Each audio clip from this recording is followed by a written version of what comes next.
plusieurs setups dans le même décor. Et il allait, par exemple, dans le couloir de l'hôpital, il allait d'une séquence à l'autre, et il dirigeait les séquences qui ne sont pas avec les mêmes acteurs. Et il y avait un montage donc, qui était fait aussi par 3 monteurs en même temps, c'est-à-dire qui condensaient la post-production à l'intérieur de la production. Donc ils montaient en même temps qu'ils tournaient. Et l'ambiance sur le plateau avait tendance à être électrique, à tel point que dans ton livre, tu décris qu'il avait engagé 2 gardes du corps pour le protéger des conflits avec le reste de l'équipe, tellement il était à bout de nerfs, quoi. Oui, Cameron en mode tournage, c'est un bulldozer. Et parfois ça crée des heurts. Donc effectivement, il y avait 2 gardes du corps qui étaient chargés de maintenir les gens à distance. Il y a un aspect du film sur lequel j'aimerais qu'on revienne, c'est la manière dont chez Cameron, en fait, le défi technologique qui se trouve à la base du tournage est aussi, se trouve au cœur de la narration. Donc là, en l'occurrence, créer le premier personnage numérique d'importance qui est le T-1000. Et ça lui permet à l'écran en fait de créer même le duel entre l'analogique et ce méchant d'un nouveau genre qui s'émancipe totalement des lois de la physique. C'est une problématique de tournage qui se retrouve également à l'écran. Et comment en fait cette problématique technologique parcourt toute l'œuvre de Cameron et comment il fait pour toujours faire interagir ces problématiques de tournage avec sa narration. En fait, ce qui l'intéresse quand il fait un film, c'est qu'il y a un défi technique. Et il faut qu'il puisse créer quelque chose technologiquement qui n'existe pas.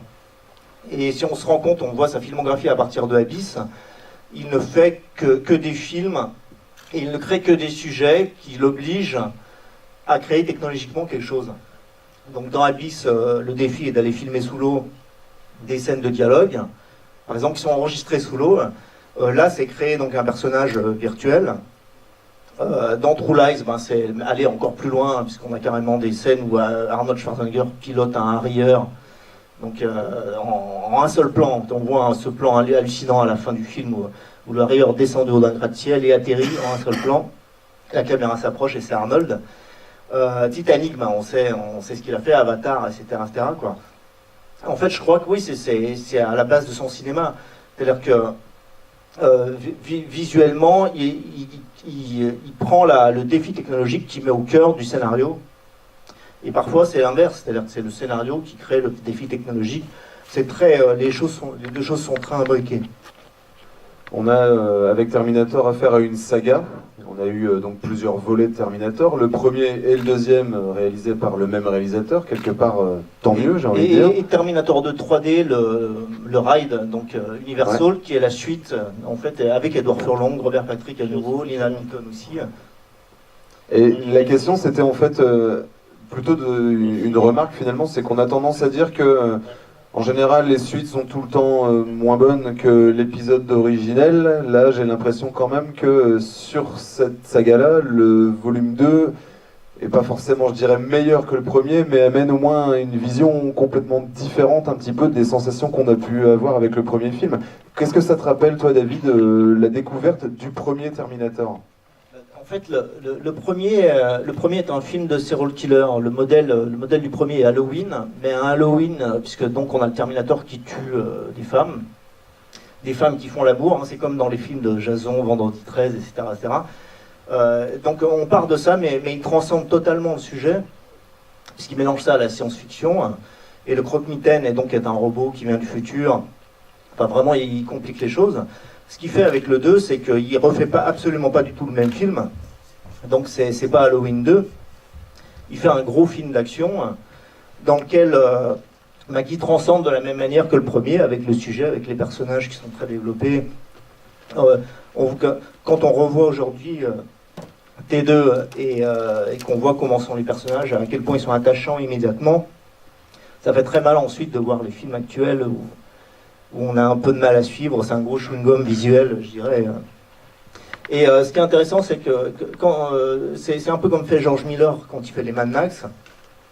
C'est que pour arriver à faire une suite qui surpasse l'original, il ne faut pas limiter. Le premier Mad Max, c'est un film de vengeance. Le deuxième, un western. Le troisième, un péplum.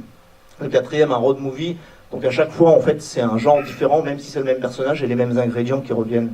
Et c'est ce qu'il fait là avec Terminator 2. Et d'ailleurs, je pense qu'il y a un truc qui est frappant avec la 3D, c'est que évidemment, bon, on a une plus-value évidente pour les scènes les plus spectaculaires, mais j'ai trouvé que les passages les plus marquants, c'était en fait les passages intimistes. En fait, on avait vraiment l'impression de voir le cœur émotionnel du récit renforcé dans la relation qu'il peut tisser avec le spectateur. Et c'est vraiment le truc de Cameron, c'est de marier le spectaculaire et l'intime de manière hyper fluide et organique. Et du coup, est-ce qu'on pourrait pas dire qu'aussi Terminator 2 c'est le destin de l'humanité, mais quelque part ça peut aussi se résumer à l'histoire entre le gamin et sa mère qui cherchent à nouer un contact. En fait, c'est l'histoire d'une famille nucléaire qui se reforme. Chacun est de son côté, la femme à l'hôpital, Terminator qui est une machine. Ce qui est intéressant, c'est qu'il réussit à rendre attachant la machine. Alors il y a eu beaucoup de critiques à l'époque des fans du premier film qui admirent le Terminator monolithique qui finalement n'évolue jamais. Ce qui est intéressant dans celui-là, et on le voit vraiment là en le regardant dans sa version 3D, c'est qu'on voit que le Terminator évolue et s'humanise au fur et à mesure, même dans la manière dont il lance les répliques, jusqu'au moment où la fin, où il se rend compte qu'il est arrivé à ses limites en tant que machine, et c'est la raison pour laquelle, en plus de changer le futur, donc, qui choisit de disparaître. D'ailleurs, cette évolution se fait alors que Sarah Connor se déshumanise pendant une bonne partie du film, elle devient vraiment une Terminatrice. Oui, Sarah Connor a perdu un peu le contact avec son humanité, et il y a ce rebondissement au milieu du film. Donc, c'est-à-dire que dans la construction d'un film, en général, il faut que quelque chose se passe exactement au milieu du film, qui change la direction du film.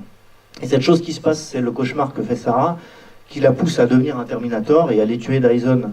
Ce qu'elle ne peut pas faire, puisque finalement, elle veut le tuer pour calmer ce qu'elle a dans sa tête, mais le fait qu'elle soit devenue un Terminator et qu'elle ait tué quelqu'un la rendra encore plus folle qu'elle l'est déjà à cause du poids de la destinée et du futur qui pèse sur elle. Et d'ailleurs, on a tendance à penser que Terminator 2 est un divertissement finalement très family-friendly, très grand public. Alors qu'en fait, bon, il y a les punchlines dans le Schwarzenegger, mais c'est quand même un film où l'ambiance est plombante, où on a la fin du monde qui semble constamment peser à l'image, peser sur la narration. Et alors qu'aujourd'hui, les blockbusters essaient de ratisser le plus large possible pour faire venir le plus de monde possible et rentrer dans leurs frais.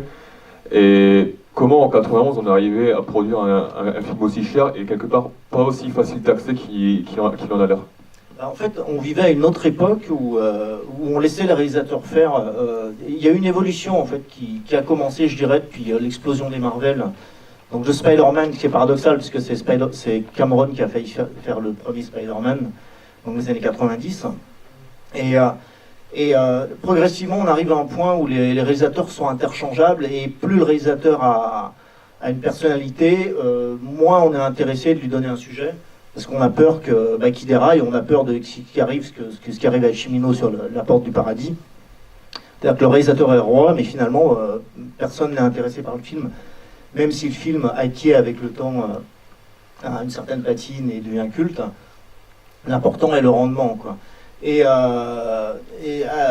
c'était vraiment une époque où les studios laissaient les réalisateurs faire, à partir du moment où ils connaissaient le genre, où ils avaient un budget, des dates de tournage, etc. On ne faisait pas comme aujourd'hui où le film est entièrement prévisualisé, c'est-à-dire qu'on crée en animation sur ordinateur avec des acteurs qui font les voix, le film en entier. Mais pas juste les scènes d'action, les scènes de dialogue aussi, quoi. Donc le film est entièrement monté, donc on sait exactement que le film va faire 2h12, ou 2h20 ou 1h55. Ensuite, on embauche un réalisateur qui est chargé, qui est comme un contremaître sur un chantier, qui a des plans de construction. Il est chargé d'exécuter ce film qui est déjà monté.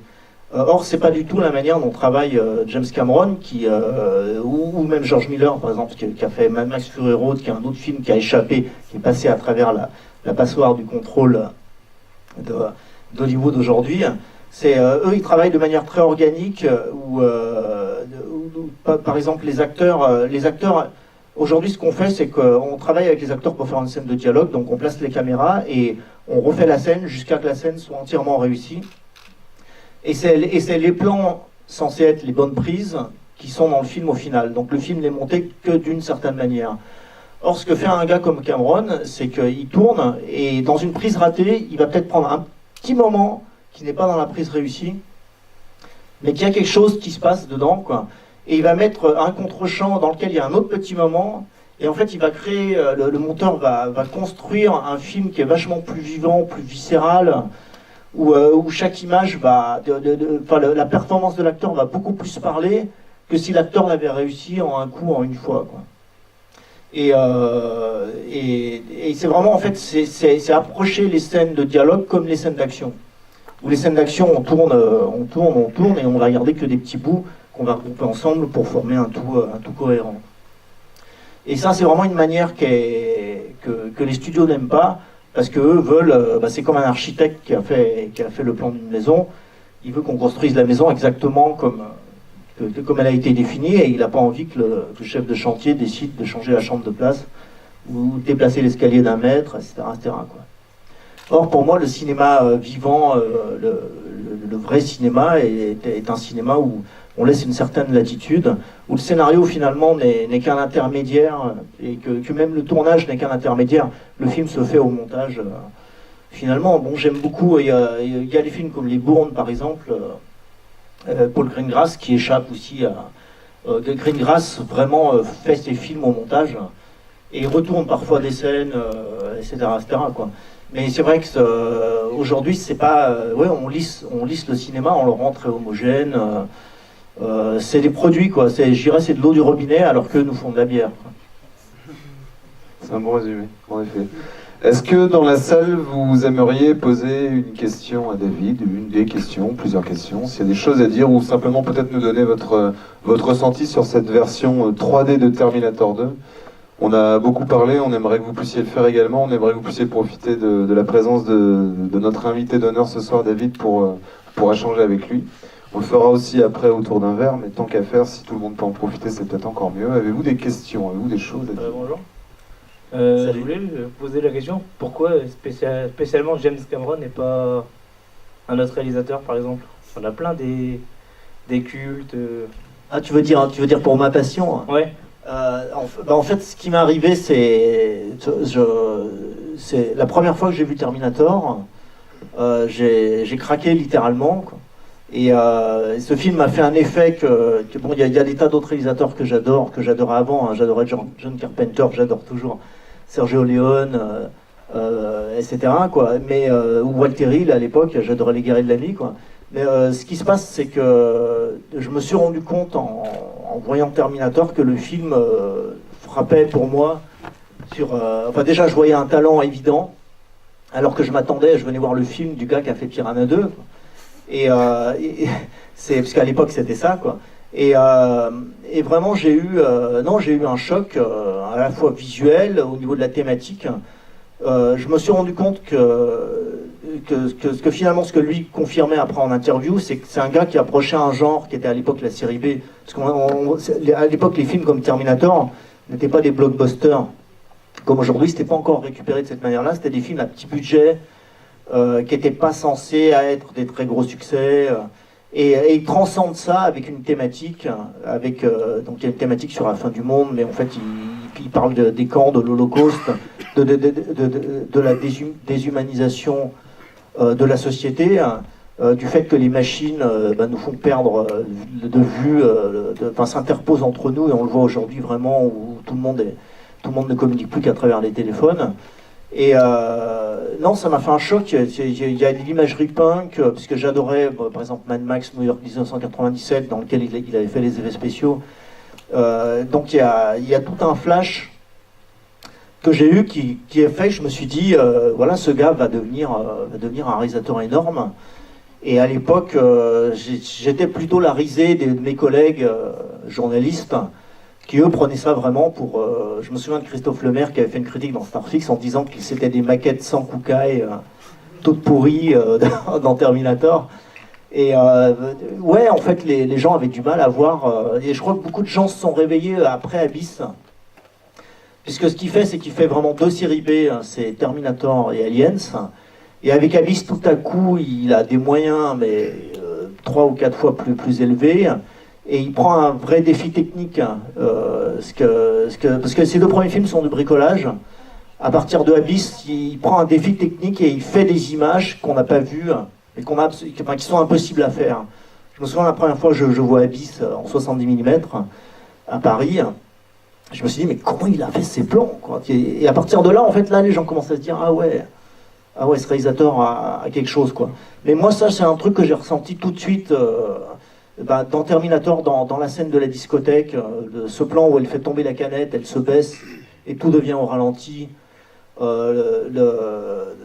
Mais je dirais que le déclic est la scène du commissariat, quand la voiture rentre dans le commissariat, après qu'il ait dit « je reviendrai ». C'est-à-dire que c'est ce moment, le moment où Arnold dit « je reviendrai » et s'en va. Je me suis dit « mais qu'est-ce que c'est que ce film ? Ça n'a pas de sens. Enfin, pourquoi la machine… » Enfin, j'étais complètement dérouté. Et c'est la première fois en voyant un film que je me suis fait avoir comme ça. Et quand la voiture est revenue, je me suis dit, ah ben oui, mais évidemment, mais non, en fait, quoi. Et c'est ça que j'adore dans le cinéma. J'étais très amateur d'Hitchcock avant d'être fan de Cameron. Et Hitchcock adorait aussi manipuler le spectateur de cette manière, quoi. Et Cameron arrive à le faire. Il y a toujours des séquences dans les films où t'es coupé, quoi. Tu sais pas à quoi t'attendre et un truc se passe et c'est… Enfin, voilà, quoi. Je trouvais dès le départ que c'était un réalisateur assez brillant. Après, il y a aussi une approche qu'il a, de la manière de faire des films, qui pour moi correspond à l'essence même du cinéma. C'est-à-dire que si les gens croient, et c'est vrai qu'aujourd'hui les films sont faits dans une atmosphère assez consensuelle, où on essaye que les acteurs soient contents, on essaye que les techniciens soient contents, on essaye que tout se passe bien. Or, c'est pas possible, c'est un art, le cinéma, où tout doit mal se passer, et quand les films se passent très mal, quand les tournages se passent très mal, alors ça donne des films vraiment très intéressants. C'est Catherine Hepburn qui avait fait beaucoup de films avec Spencer Tracy, qui est un alcoolique notoire, et donc il y avait toujours des problèmes sur ces tournages, et les films cartonnaient toujours. Et elle, un jour, a dit, si le tournage se passe bien, on peut être sûr que le film va être une grosse merde. Ben, je crois qu'elle avait raison. Alors on est fan de James Cameron au point un jour de se dire qu'on va prendre un petit peu de temps pour rédiger un ouvrage le concernant. Je vous invite à… Ouais, en fait non, cet ouvrage, je voulais le faire à l'époque de Titanic. Ouais. Et en fait, tout le monde m'a déconseillé parce qu'ils m'ont dit que Titanic allait se planter. Ensuite, et je l'avais pas encore écrit. Ensuite, j'ai voulu le faire au moment d'Avatar, mais tout le monde m'a dit non parce qu'il pensait qu'Avatar n'allait pas marcher, que Titanic était un vieux succès 10 ans avant. Et là, j'ai eu la chance d'arriver à… Enfin, finalement, un éditeur m'a dit mais c'est impossible qu'il n'y ait pas de livre sur Cameron en France. Donc, allons-y, quoi. Et donc, tu t'es lancé. Ça s'appelle James Cameron, l'Odyssée d'un cinéaste. Est-ce que tu peux nous dire en quelques mots comment, même si on a déjà eu la base dans tout ce que tu nous as dit depuis qu'on discute, comment on se dit à un moment donné, bon, je suis effectivement fan d'un cinéaste, je m'intéresse énormément à son cinéma, mais maintenant je veux trouver une méthode comme celle-ci, parce que qu'est-ce qu'on a dans ce livre ? On a l'impression de lire un roman en tant que tel, on n'est pas dans une, entre guillemets, je vais pas dire une bête description de sa façon de travailler, etc., mais on suit ça de façon vachement plus prenante, en fait. Comment tu as décidé de faire ça ? On me dit parfois que c'est écrit comme un roman policier, et c'est vrai que je l'ai approché comme ça. En fait, à la base, je me suis rendu compte en discutant avec les gens que j'ai une connaissance, moi, de la manière dont ils travaillent, dont ils tournent, que en fait les gens n'ont pas, parce que moi j'ai accumulé beaucoup de docs, puisque je me documentais en temps réel dès le début, des Terminator. Et donc j'avais une énorme documentation, beaucoup de savoir, donc ça me fatiguait d'expliquer à chaque fois aux gens comment les choses s'étaient passées. Donc je me suis dit ça pourrait être plus intéressant de l'écrire et ainsi de le partager avec tout le monde. Et l'écrire en fait m'a pas pris tant de temps que ça, hein. Je l'ai écrit en 3 ou 4 mois, et puis je dirais qu'il y a eu 2 mois de réécriture. Il y a pas mal de choses que j'avais écrites ou couchées sur papier au fil des années dans des magazines comme SFX. Donc ce que j'ai fait, c'est que j'ai pas repris les articles tels quels, mais j'ai repris parfois certains passages où j'ai entièrement remanié, et j'ai repris en toi toutes les infos que j'avais apportées à l'époque. Et naturellement, en fait, j'avais pas envie d'écrire une bête bio avec les premiers chapitres consacrés à l'enfance du gars, etc., quoi. Je me suis dit comment arriver à rendre intéressant un sujet, enfin comment faire une bio différente, des bios qu'on lit habituellement, quoi. Enfin, je suis fatigué, enfin, j'adore lire des bios parce qu'elles sont il y a plein d'informations dedans. Mais c'est vrai que c'est fatigant de s'apercevoir que toutes les bios sont écrites de la même manière, quoi. Donc c'est bien de transcender un peu tout ça, quoi. Le livre est sorti en début d'année. Il est sorti fin avril. Fin avril. Il est disponible. Alors, en ce qui me concerne, je l'ai eu très rapidement hier. Fin mars, excuse-moi, le 31 mars. Fin mars, ok. Donc moi j'ai réussi à le trouver très facilement sur Internet. J'imagine que dans les librairies locales, on peut... il est dispo dans les FNAC. Voilà, donc n'hésitez pas avant tout Manger, à aller faire un tour. On a le Furet du Nord là pas loin, ça vaut le coup d'aller. Sur Amazon aussi. Ou sur Amazon. Vous pouvez faire des critiques sur Amazon. Ouais. Et d'ailleurs, si quelqu'un, parce que je me disais que j'aurais réussi que si j'ai une critique 1 étoile sur Amazon, parce qu'en fait, tous les artistes ont des critiques 1 étoile. Donc si quelqu'un a envie de faire la critique 1 étoile, parce que j'ai une critique négative, mais qui ne fait que 2 étoiles, il est malin, le gars, en fait. Il a mis 2 étoiles pour qu'on prenne sa critique plus au sérieux, quoi. Donc si quelqu'un a envie de faire une critique 1 étoile, allez-y. J'ai une question ou une information, juste ici. Bonjour. Bonjour. 2 questions. Donc, en fait, après Terminator 2, on n'a pas compris ce qui s'est passé après. Donc, je voulais savoir s'il y avait eu des problèmes au niveau des droits ou... Sur la saga ? Oui, sur la saga, parce que bon, c'est vrai qu'après avoir vu le 2, on aurait aimé voir quelque chose d'extraordinaire. Et puis, moi, j'ai été très déçue, donc j'ai arrêté tout de suite. Je connais pas du tout alors je sais plus comment ça s'appelle, le journal de Sarah Connor, j'ai pas regardé du tout parce que Sarah Connor Chronicles, la série. Non, j'ai pas voulu regarder parce que j'étais trop déçue après le 2. Et ensuite, c'est une autre question un petit peu plus, on va dire, sur l'histoire personnelle de James Cameron. Comment vous expliquez le rôle important des femmes dans ses œuvres? Donc je pense à Alien, donc où on a toujours des femmes guerrières, des femmes revanchardes. Ou maternelle ici, une mère protectrice, hein, moi je pense un petit peu qu'on a un peu un rôle à la fois de mère guerrière et puis de Sainte Vierge, hein, qui protège l'enfant persécuté, qu'on veut tuer à tout prix. Et puis enfin aussi dans Titanic, où on a quand même une Rose qui est assez féministe, hein, qui devient une femme à la fin du film. Voilà, et qui... Cet homme la révèle à ce qu'elle est vraiment... Est-ce qu'il y a quelque chose dans son enfance ou dans son parcours personnel qui explique cette mise en avant des femmes, en fait, qui n'était pas si commune à ce moment-là? Ouais, alors, je vais commencer par répondre à la deuxième question. C'est l'influence, c'est sa mère qui est artiste. Et donc Cameron a toujours été fasciné par les femmes, et c'est une autre des raisons d'ailleurs pour lesquelles qui m'a immédiatement attiré vers son cinéma. C'est qu'il c'est un des premiers à donner des vrais rôles étoffés aux femmes. Les gens croient que le premier Terminator, c'est l'histoire du Terminator. Mais en fait non, c'est l'histoire de Sarah Connor. C'est Sarah Connor le personnage principal, c'est pas le Terminator, même si c'est son nom qui est sur le poster et son image.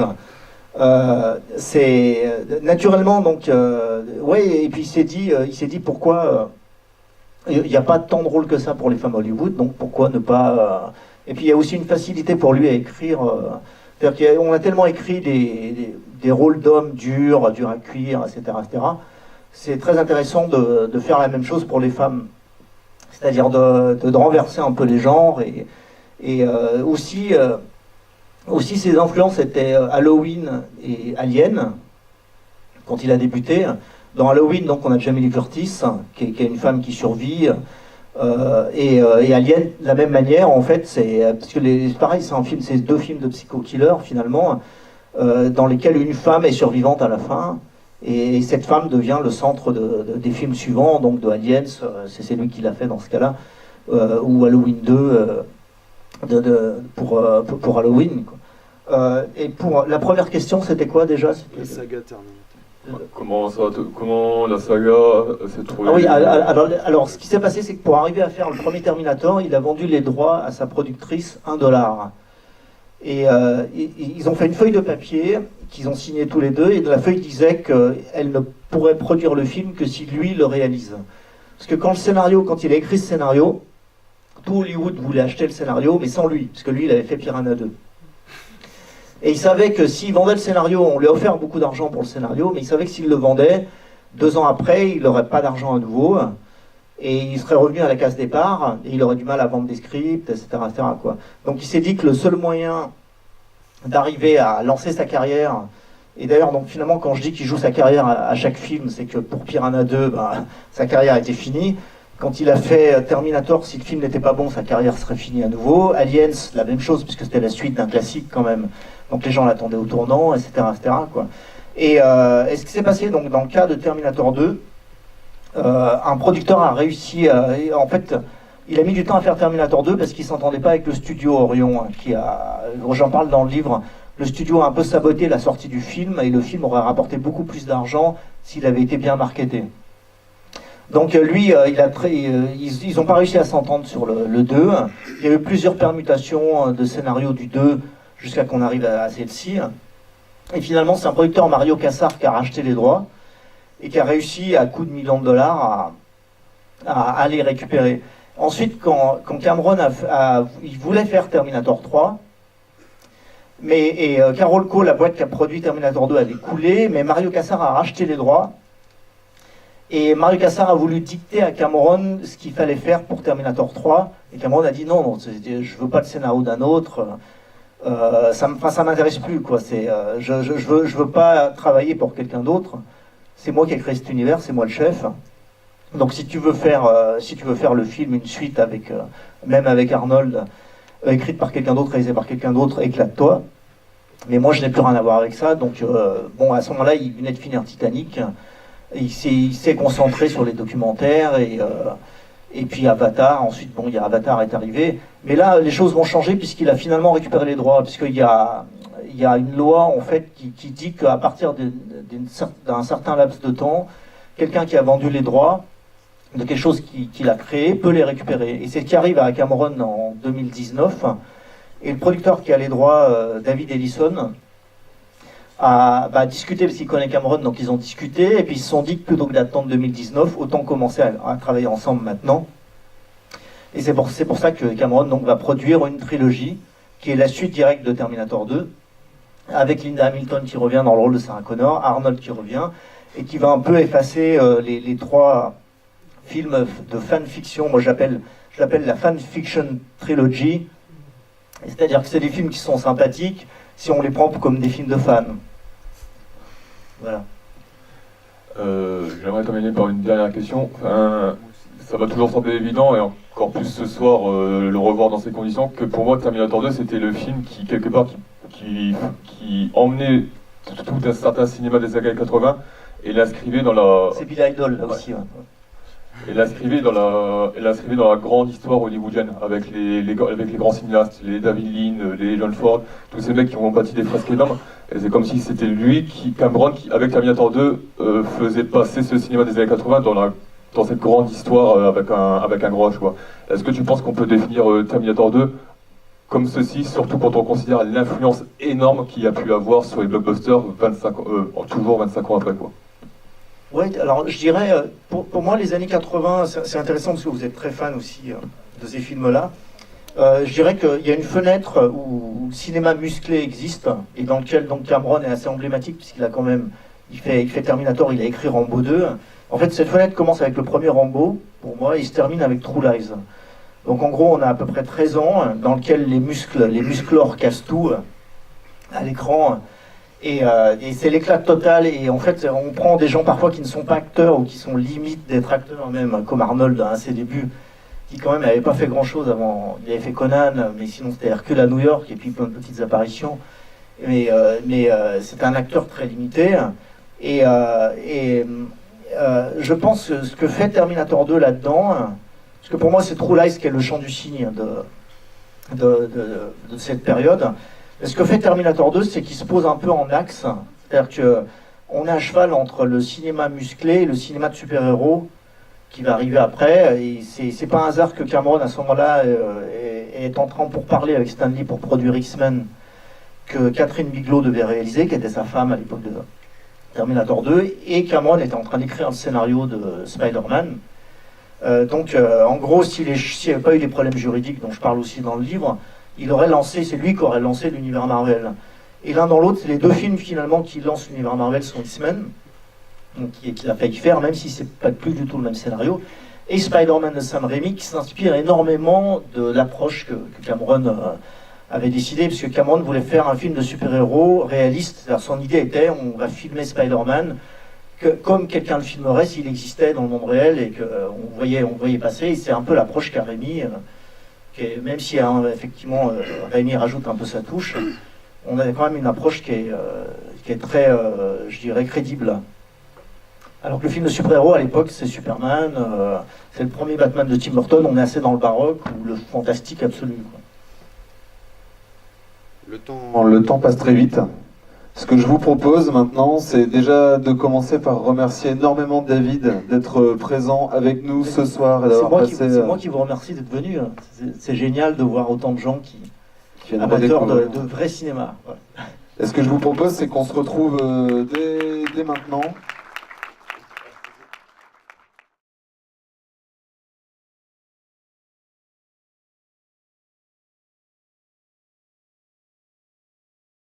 Ha ha ha ha ha!